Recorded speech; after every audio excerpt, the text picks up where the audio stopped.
ఈరోజు మనం చెప్పుకునేటటువంటి విషయం ఏంటంటే పాము కాటుకు సంబంధించి ఏ మొక్కలు బాగా పనిచేస్తాయి అనే విషయం చెప్పుకుందాం. మన చుట్టుప్రక్కల ప్రతి ఊళ్ళోనూ అలాగే ప్రతి పట్టణంలో కూడా చాలా చోట్లగా బండి గురిజ తీగ అనేది ఉంటుంది. ఇదిగో బండి గురిజ తీగ చూడండి, మీకు కనపడుతూ ఉంటుంది. ఇది అచ్చం తమలపాకులా ఉంటుంది. మరొకటి కూడానండి, ఇదే తిప్పతీగలాగా ఉంటుంది. మీకు వైనం తెలియాలి, మీకు మొక్కల్లో బాగా పరిచయం ఉంటే తప్ప ఏ తీగ ఏమిటి అనేది మీరు అర్థం చేసుకోవడం కష్టం అవుద్ది. వీటితో బాగా పరిచయం ఉండాలి.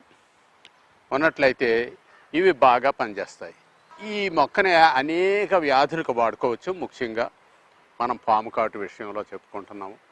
పాము కాటుకి ఇది 4 ఆకులు కాసిన మిరియాలు కలిపి మెత్తగా నూరి కాస్త తిని కాటు మీద వేస్తూ ఉంటే పాము కానీ తేనె కానీ తేలు కానీ ఏ రకమైన విషాలైనా సరే క్షణాల్లో తగ్గిపోతుంది. డాక్టర్ అవసరం ఉండదు.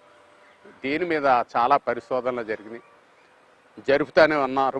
ఇప్పుడు కూడాను మూలికా వైద్యులు, గిరిజన మూలికా వైద్యులు తప్పకుండా దీని మీద ఎంతో దృష్టి పెట్టి చేసినటువంటి ఫలితాలు 100కు 100 అనుకూలంగా వచ్చినాయి. ఫలితాలు ప్రాణాపాయంలో ఉన్నటువంటి మనిషిని బతికించుతూ ఉన్నాయి. అందుచేత దీన్ని తప్పకుండా చేయాలి. బండి గురిజ పేరుతోటి చెట్టు కూడా ఉంది. చెట్టు మాత్రం విషానికి విరుగుడిగా పనిచేయదు. తీగ మొక్క ఈ ఆకులే పనిచేస్తాయి. అంతేకాదండి, ఈ ఆకులు ఎక్కడ శరీరంలో వాపు నొప్పు ఉంటే అక్కడల్లా శుభ్రంగా తగ్గిస్తాయి. మిరియాలతో నూరి పట్టేస్తే చాలు.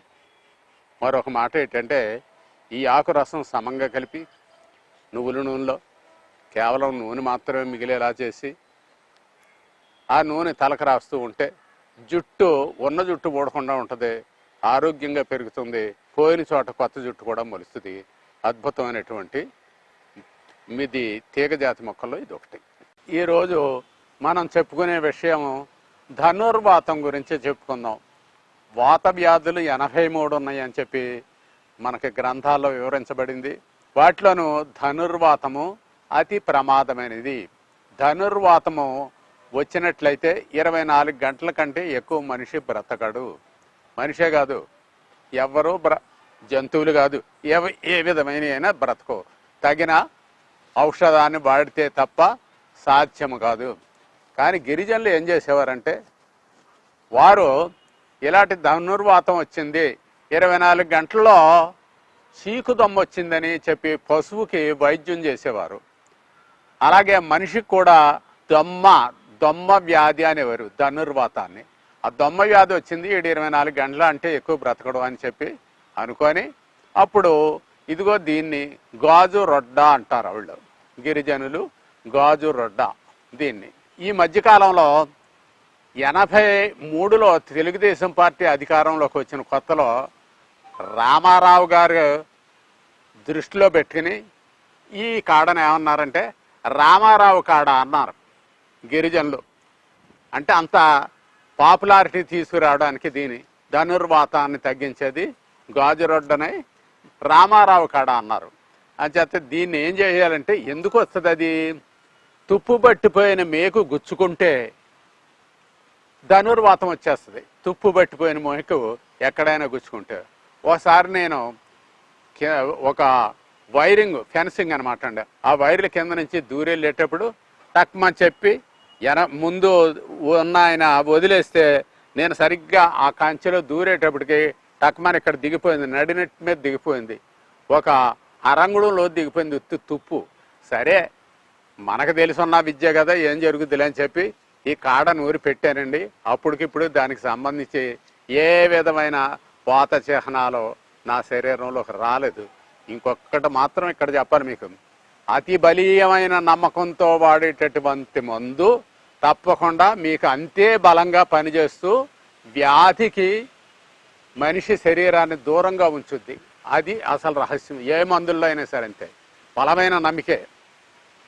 యద్భావం తద్భవతి అంటాం మనం సాధారణంగా. భావానుగుణంగా మన శరీరం, మన మెదడు అన్నీ కూడా పనిచేస్తూ ఉంటాయి. ఇక దీన్ని ఇలాగా తుంపులుగా చేసి అక్కడ పడేసి శుభ్రంగా ఎండబెట్టి కాలిస్తే తప్ప ఏమాత్రం పదునున్న ఇంత చిన్న తుంపు ఉంటే మళ్ళీ ప్రతి కణుపుకే మళ్ళీ ఏళ్ళు వచ్చేస్తాయి, ప్రతి మొక్కకి ఏళ్ళు వచ్చేస్తాయి. దీన్ని చంపటం అంత తేలికేమీ కాదు. అందుకే మనకి గొప్ప ప్రకృతి ఇచ్చిన వరం ఏంటంటే ప్రజలకి ఏది బాగా అవసరమో దాన్ని ఎన్ని విధాల మనిషి చంపాలని చూసినా బ్రతికించి ఉంచుద్ది. అందులో ఈ గాజు రొడ్డు ఒకటి. అయితే ధనుర్వాతం తగ్గించడానికి ఈ మొక్కే కాకుండా మరికొన్ని కూడా మనం వివరంగా చెప్పుకోవచ్చు. ఏమిటయ్యి? గాడిద పాలు తాగితే ధనుర్వాతం రాదు. చంటిబిడ్డ తల్లిలో అంటే ప్రసవం అయినటువంటి మర్నాడు లేదా రెండో నాడు 2-3 రోజుల్లోనే గాడిద పాలు తెచ్చి పట్టించేవారు. అంతేకాదు గాడిద లద్ది పేడ వస్తుంది కదా, ఆ పేడను తీసుకు పట్టుకొచ్చి ఇస్తే ఇంతంత బొండలు చేసి మింగేవారు. మా అమ్మ, మా తమ్ముడు, తదుపరి కాలంలో మా చిన్న చెల్లి పుట్టినప్పుడు నేనే మా ఊరిలోను ఒక మూలగా ఉన్నటువంటి మందులోళ్ళ దగ్గరికి వెళ్ళి గాడిద పేడ, గాడిద పాలు తెచ్చి ఇచ్చాను.